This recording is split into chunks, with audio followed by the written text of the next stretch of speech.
కూటమి ప్రభుత్వం అధికారంలోకి వచ్చి కొన్ని నెలలు కూడా గడవక ముందే టీడీపీ జనసేనల మధ్య ఘర్షణలు చర్చనీయాంశంగా మారాయి. శ్రీ సత్యసాయి జిల్లా మేకలపల్లిలో తమ నేత గొప్పంటే తమ నేతే గొప్పంటూ ఇరు పార్టీల వర్గాల మధ్య వివాదం పెరిగి ఘర్షణ జరిగింది. టీడీపీ నేత ముద్దన్న, జనసేన నేత వెంకటేశ్వర మధ్య ఈ గొడవ చోటు చేసుకుంది. పవన్ కళ్యాణ్ లేకుంటే చంద్రబాబు సీఎం కాలేడని జనసేన నేతలు, చంద్రబాబు దయతోనే పవన్ కళ్యాణ్ ఉప ముఖ్యమంత్రి అయ్యాడని టీడీపీ నేతలు రెండు వర్గాలుగా విడిపోయి కొట్టుకున్నారు. కొందరు తమ సెల్ ఫోన్లలో ఈ ఘటనను బంధించారు. ఇక సోషల్ మీడియాలో వీడియో వైరల్ అవుతోంది.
కూటమి ప్రభుత్వం అధికారంలోకి వచ్చి కొన్ని నెలలు కూడా గడవక ముందే టీడీపీ జనసేనల మధ్య ఘర్షణలు చర్చనీయాంశంగా మారాయి. శ్రీ సత్యసాయి జిల్లా మేకలపల్లిలో తమ నేత గొప్పంటే తమ నేతే గొప్పంటూ ఇరు పార్టీల వర్గాల మధ్య వివాదం పెరిగి ఘర్షణ జరిగింది. టీడీపీ నేత ముద్దన్న, జనసేన నేత వెంకటేశ్వర మధ్య ఈ గొడవ జరిగింది. పవన్ కళ్యాణ్ లేకుంటే చంద్రబాబు సీఎం కాలేడని జనసేన నేతలు, చంద్రబాబు దయతోనే పవన్ కళ్యాణ్ డిప్యూటీ సీఎం అయ్యాడని టీడీపీ నేతలు రెండు వర్గాలుగా విడిపోయి కొట్టుకున్నారు. కొందరు తమ సెల్ ఫోన్లలో ఈ ఘటన బంధించారు. సోషల్ మీడియాలో వీడియో వైరల్ అవుతోంది.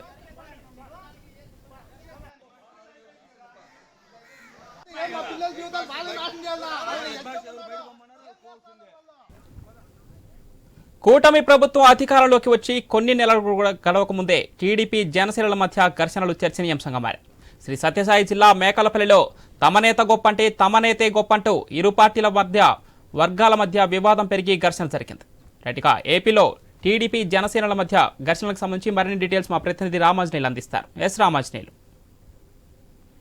పవన్, కూటమి ప్రభుత్వం అధికారంలోకి వచ్చిన తర్వాత ప్రధానంగా కూటమిలో భాగస్వాములైన తెలుగుదేశం, బీజేపీ పార్టీలు, తర్వాత జనసేన పార్టీల మధ్య ప్రధానంగా ఈ రచ్చకెక్కుతున్నాయి. కొన్ని ఓ రకంగా పదవుల పంపిణీలోను, మరో పక్కన వర్కుల పంపిణీ విషయంతో పాటుగా ఆ పార్టీ అధికారంలోకి రావడానికి ప్రధానంగా ఇక్కడ జనసేన కీలక పాత్ర పోషించిందని, జనసేనలో పవన్ కళ్యాణ్ లేకపోతే అసలు తెలుగుదేశం పార్టీ అధికారంలోకి వచ్చేది కాదంటూ అక్కడక్కడ జనసేన పార్టీకి సంబంధించినటువంటి నేతలు వ్యాఖ్యానించడం పట్ల తెలుగుదేశం పార్టీకి సంబంధించినటువంటి నాయకులు, కార్యకర్తలు మనోభావాలు దెబ్బతిన్నాయంటూ చాలా మంది జనసేన కార్యకర్తల పైన తెలుగుదేశం పార్టీకి సంబంధించినటువంటి నాయకులు గొడవలకు దిగుతున్నటువంటి పరిస్థితులు ఉన్నాయి. అయితే ఇది ప్రధానంగా ప్రత్యేకించి అనంతపురం జిల్లాలో ఎక్కువగా కనిపిస్తున్నాయి ఇలాంటి సంఘటనలు.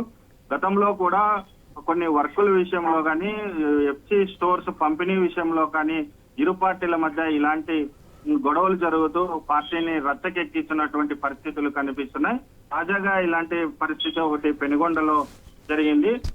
సోమేందపల్లి మండలం మేకలపల్లి గ్రామంలో టీడీపీ నేతలు, తెలుగుదేశం పార్టీకి సంబంధించిన వాళ్ళు ఇరువురు కూడా ఒకరికొకరు వాదించుకొని మెడపట్లు పట్టుకొని కొట్లాడాల్సినటువంటి పరిస్థితి వచ్చింది. ఈ విషయము సోషల్ మీడియాలో అక్కడ ఉన్నటువంటి కొంతమంది వీడియోను పోస్ట్ చేయడం ద్వారా ఇది ఆలస్యంగా వెలుగులోకి వచ్చింది. అయితే పోలీసులు ఈ విషయం మీద ఇద్దరి మీద కేసు నమోదు చేసి ప్రస్తుతం దర్యాప్తు చేస్తున్నారు.